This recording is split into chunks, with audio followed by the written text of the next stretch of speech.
Hi, welcome to Richard Kabili YouTube channel, and for today's tutorial, I will be teaching you on how to enable and disable Wake Up iPhone and basic navigation voice control on iPhone X. But first, kindly subscribe to this channel and don't forget to hit the subscribe button and the bell to notify you for the new updates. And let's start.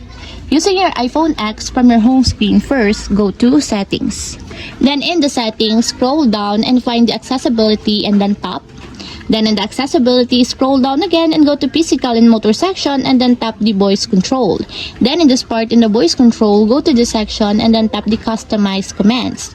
Then in the customize commands, tap the basic navigation. Then after that in the basic navigation, scroll down and then find and tap the Wake Up iPhone.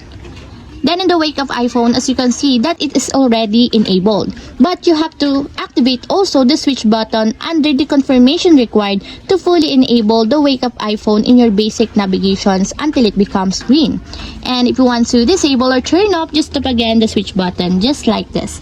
And that's it, we have successfully enabled and disabled Wake Up iPhone and basic navigation voice control on iPhone X. If you have a question, can you comment down below and don't forget to hit the subscribe button and the bell to notify you for the new updates. And thank you for watching!